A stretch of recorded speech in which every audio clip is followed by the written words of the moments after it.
Graça e paz. Nós vamos continuar as nossas aulas. Na semana passada nós falamos sobre justificação e hoje nós vamos falar sobre santificação. O que é a santificação?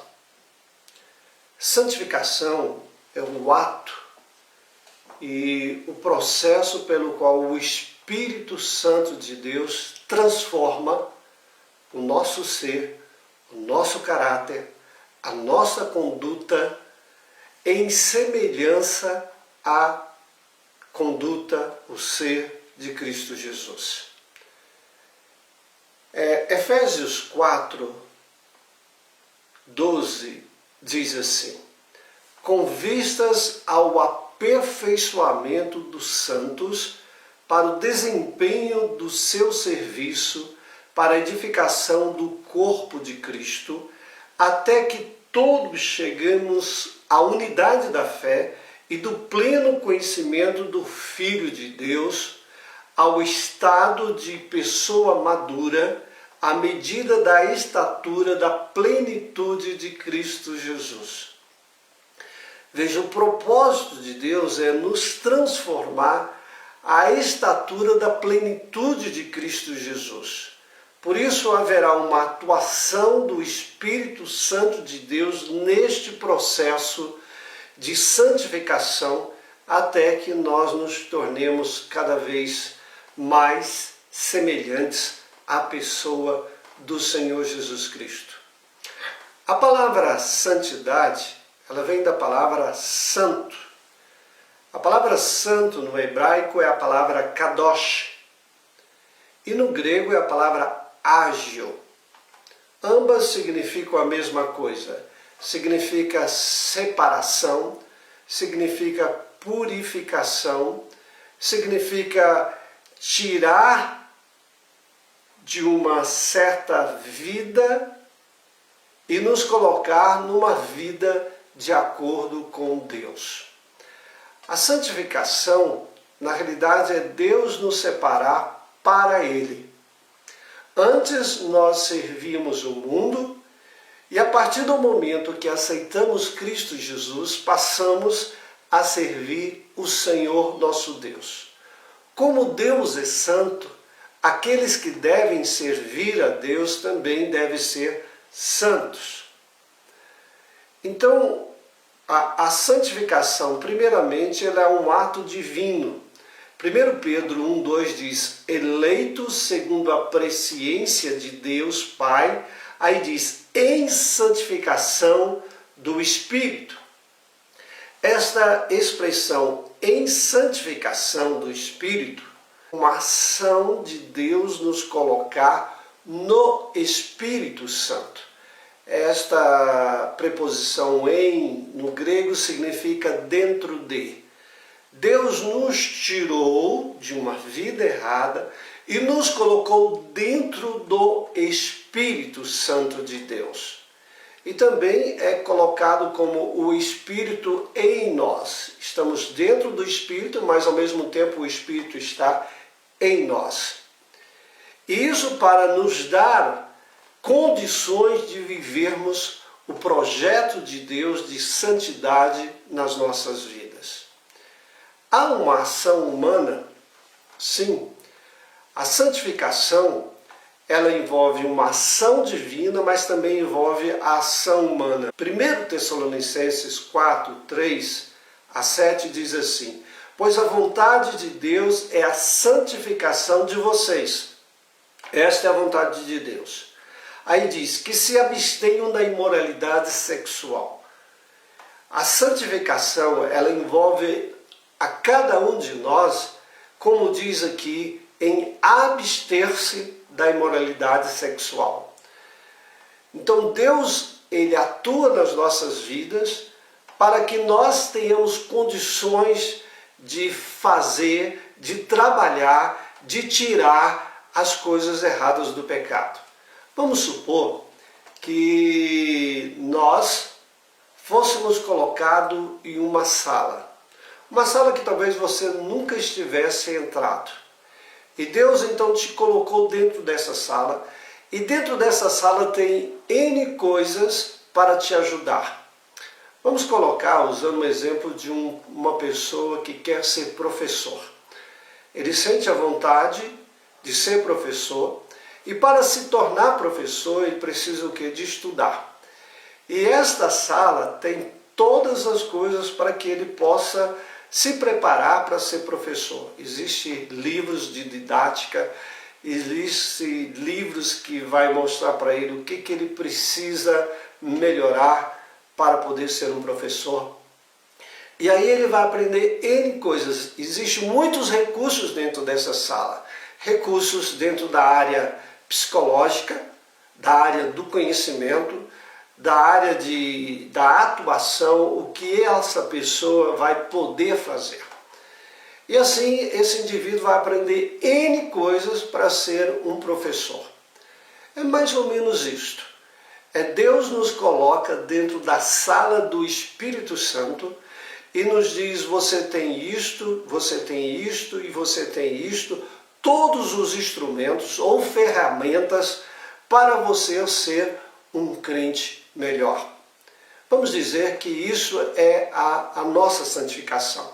O Espírito Santo nos dá os instrumentos e nós então podemos usar esses instrumentos para sermos santos.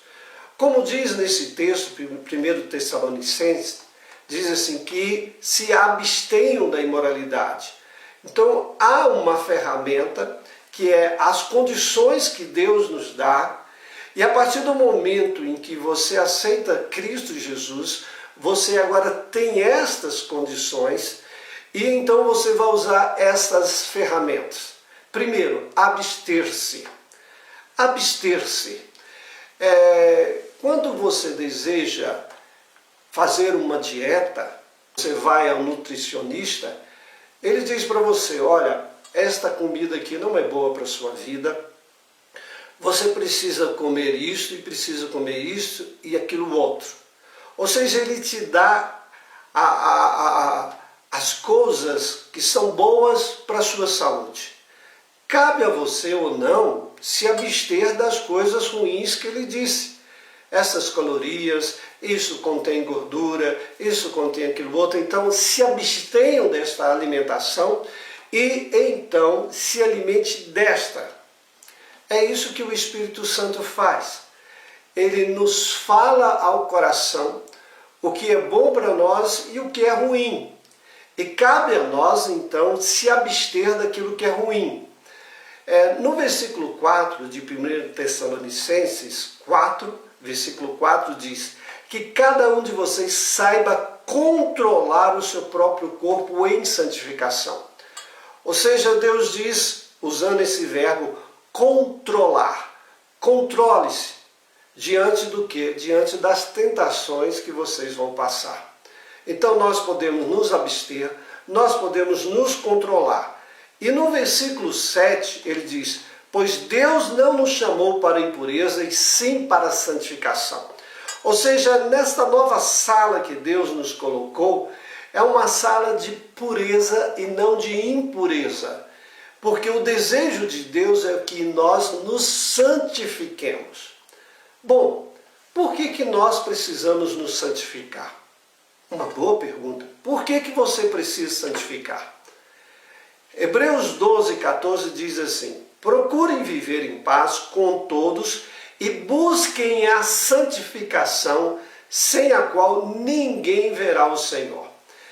Veja, para que nós possamos ir para os céus, para que nós possamos adentrar a eternidade, para que nós possamos ver o Senhor, para que nós possamos participar do arrebatamento da igreja, ele diz que há necessidade de santificação.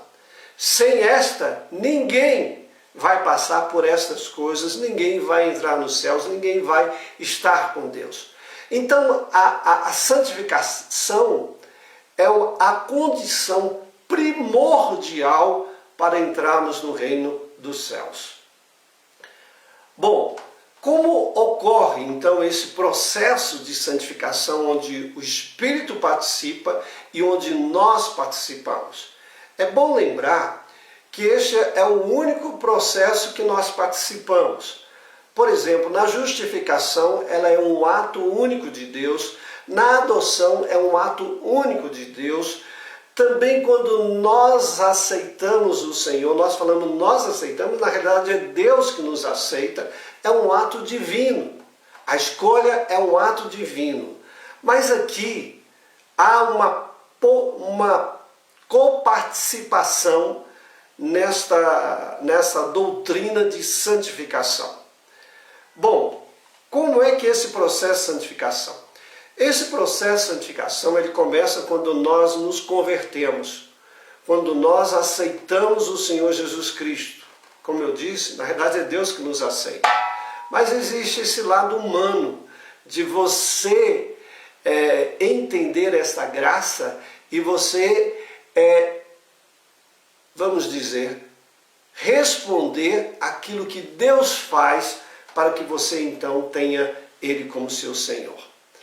Quando nós nos convertemos, há uma mudança, vamos dizer, tanto na nossa personalidade como no nosso caráter. Mas qual é a diferença entre caráter e personalidade? O caráter é formado por traços morais de um indivíduo que vão determinar, né, a constância de uma pessoa dentro do agir e dentro do reagir. A personalidade é um conjunto de características psicológicas que dita também como uma pessoa pensa, como uma pessoa sente ou como uma pessoa age. Ou seja, a personalidade ela é construída na nossa vida através da educação que nós recebemos dos nossos pais, através dos nossos sentimentos, através da nossa vivência nessa terra. Isso é a personalidade. O caráter, ele fomenta de forma constante a maneira, como eu disse, de nós agirmos. Resumidamente, o caráter tem a ver com a índole do indivíduo. A gente fala, poxa, esse indivíduo tem uma índole má. Esse indivíduo mata, esse indivíduo rouba, esse indivíduo mente. Isto é o caráter da pessoa. A personalidade, de modo geral, ela distingue pelas características marcantes de uma pessoa. Ou seja, vai compor a nossa individualidade. Ela vai determinar como, por exemplo, nós vamos nos relacionar socialmente. Ou seja, a gente aprende como relacionar. E isso vai formando, então, a nossa personalidade. O nosso estilo de viver. A nossa maneira, como eu disse, de pensar, de sentir e de agir. Agora, diante do momento em que nós somos transformados por Deus, a Bíblia fala que nós passamos a ter uma nova vida. Isto significa o quê? Que tanto a personalidade como o caráter, eles são transformados quando Jesus adentra a nossa vida. Naquele momento que nós aceitamos o Senhor, a Bíblia nos fala que o Espírito Santo vem, o Espírito Santo lava, o Espírito Santo nos transforma. Ou seja, estamos preparados para viver uma vida de santificação. Colossenses capítulo 3, versículo 1 em diante, diz assim: portanto, se fostes ressuscitados juntamente com Cristo, busque as coisas lá do alto. Veja, a partir do momento que aceitamos a Cristo, e nós falamos bastante sobre isso na Páscoa, como Cristo ressuscitou, nós ressuscitamos para uma nova vida. Por isso ele diz aqui, busque as coisas lá do alto, onde Cristo vive assentado à direita de Deus. Quando Deus nos colocou na sua sala, Ele colocou a possibilidade de nós buscarmos as coisas do alto. Então ele diz, agora então busquem, ou seja, vocês têm potencial para buscar as coisas de Deus, as coisas lá do alto. Aí no versículo 2 ele diz, pense nas coisas lá do alto e não nas que são aqui da terra.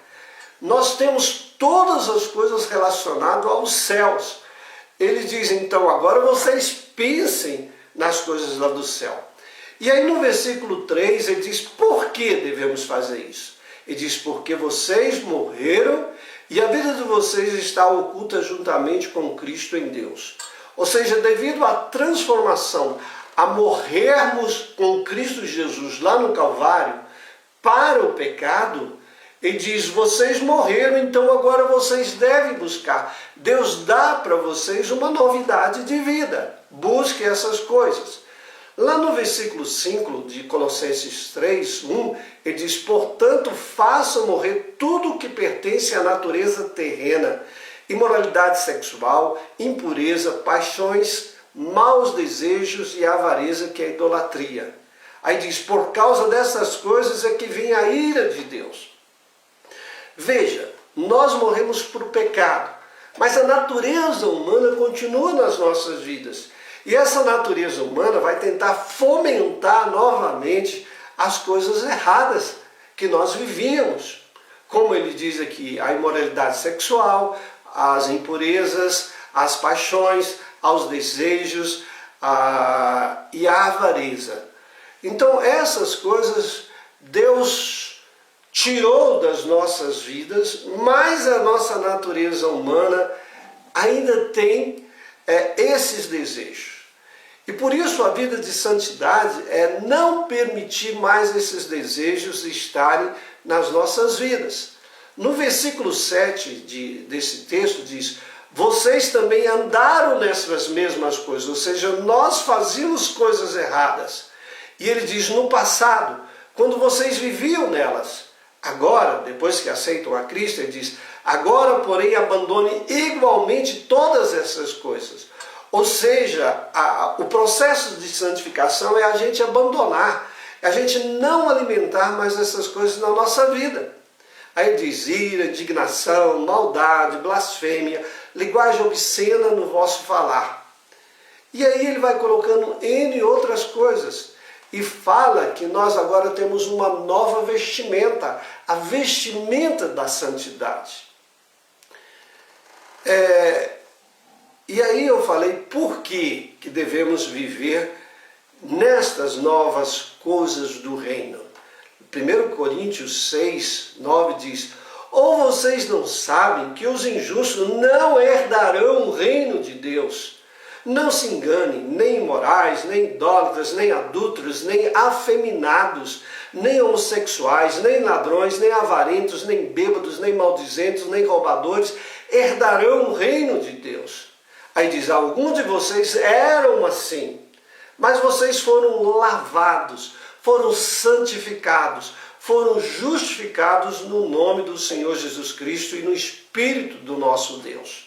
Então, uma vez que foram lavados dessas coisas, agora nós não podemos mais andar nestas coisas. E por quê? Porque esse processo de santificação na nossa vida exige um novo coração. E esse novo coração aconteceu, Deus nos deu. Ezequiel 36, 26 e 27 diz assim, e lhes darei um coração novo, e porei dentro de vocês um espírito novo. Deus colocou dentro de nós um novo coração, um coração que não vai tender para as coisas do pecado, mas que vai tender para as coisas de Deus. Você tem um novo coração, você tem um espírito novo dentro de você. Então Deus, vamos colocar, potencialmente, nos deu a possibilidade de vivermos uma vida nova. Este novo coração que Deus nos deu, ele está relacionado com o quê? Com os nossos pensamentos. Por isso diz pensar nas coisas lá do alto, com a nossa consciência do certo e do errado. Então nós vamos ter uma distinção melhor do que está certo e daquilo que está errado. Nós vamos ter uma distinção melhor que, por exemplo, a homossexualidade é pecado. Muitas pessoas dizem, mas não é. Por quê? Porque eles não têm uma consciência nova, que veio com esse novo coração, que veio com esse novo espírito dentro de nós. Então nós temos uma consciência melhor do certo e do errado.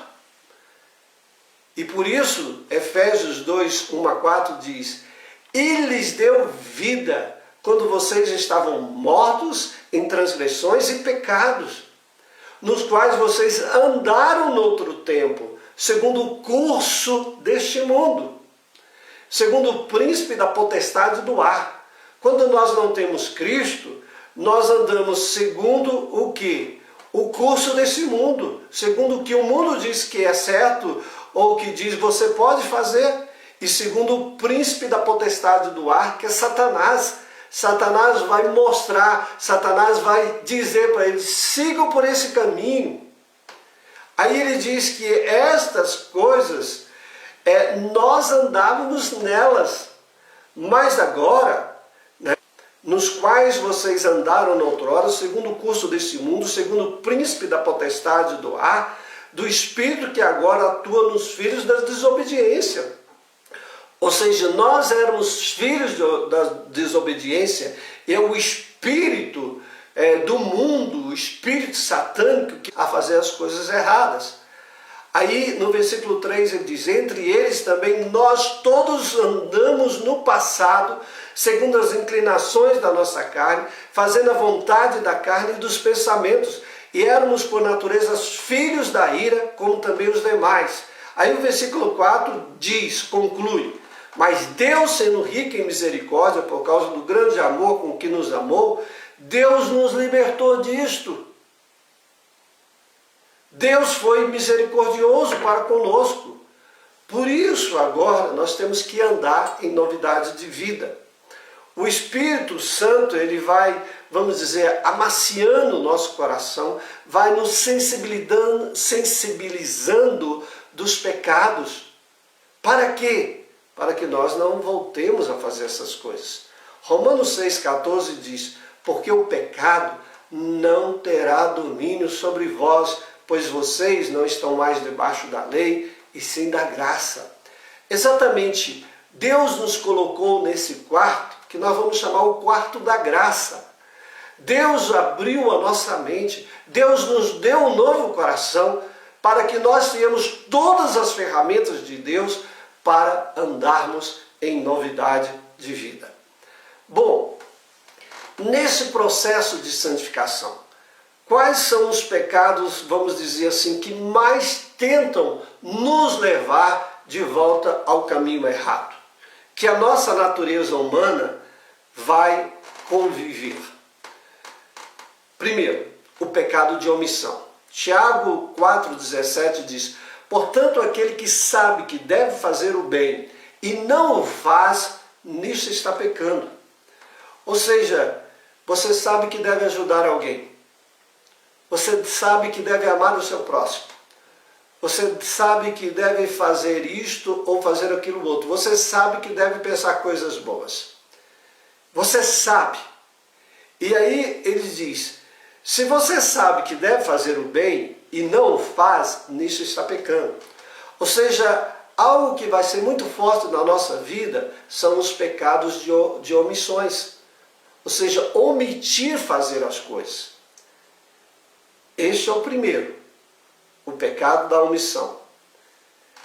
Tiago 2,17 ainda fala, assim também a fé, se não tiver obras por si só, está morta. Ou seja, a nossa fé, a fé que Deus te deu, te leva a fazer obras. E se você não está fazendo essas obras, como ele colocou aqui, a sua fé é morta. Então este é o pecado de omissão, deixarmos de fazer as coisas boas. 1 João 3, 17 e 18 diz, ora, se alguém possui recursos deste mundo e vê seu irmão passando necessidade, mas fecha o coração para essa pessoa, como pode permanecer nele o amor de Deus? Veja, ele faz até uma pergunta. Se você que tem alguma coisa, que você sabe o que deve fazer e não faz, a palavra do Senhor diz que o amor de Deus não permanece em você. Ou seja, o pecado de omissão nos leva exatamente a não viver o amor de Deus através das nossas vidas. Um outro pecado também comum, que nós temos que lutar muito contra ele, é o pecado da língua. Efésios 4, 29 diz assim, não saia da boca de vocês nenhuma palavra suja, mas unicamente a que for boa para edificação, conforme a necessidade. e assim transmita graça aos que ouvem. Observa que Paulo fala nesse texto que da nossa boca não pode sair palavras sujas, palavras torpes em outra versão, mas a única coisa que tem que sair da nossa boca é palavras de edificação conforme a necessidade. Tem um ditado antigo que diz que boca fechada não entra mosquito. Exatamente isso. Quando nós aceitamos a Cristo, o processo de santificação vai levar a gente a mudar as palavras. Muitas pessoas veem de vidas que tudo é tratado com palavrões, tudo é tratado de maneira dura, machuca, fere. Infelizmente tem pessoas que estão dentro da igreja que ainda não estão vivendo esse processo de santificação. São pessoas que reclamam de tudo, são pessoas que falam mal dos outros, falam mal de fulano, falam mal do Beltrano. Essas pessoas parece que ainda não curaram a sua fala. São pessoas ignorantes, são pessoas infelizmente malignas, que estão com aquela velha vida dentro delas.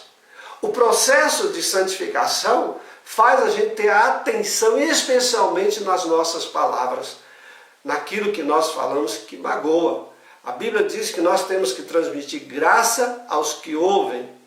Lá em Mateus 12:36 diz assim: digo a vocês que no dia do juízo as pessoas darão conta de toda palavra inútil que proferem.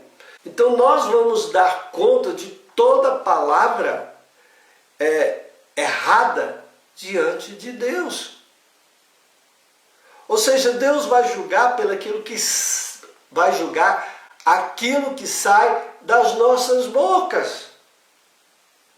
As palavras frívolas. Então, aqui está um pecado que vai tentar entrar de novo nas nossas vidas, que são as palavras. Mas um outro tipo de pecado, que é muito forte, está lá em Efésios. Portanto, tenham cuidado com a maneira como vocês vivem, e vivam não como tolos, mas como sábios. Aí o versículo 16 diz: aproveitando bem o tempo, porque os dias são maus.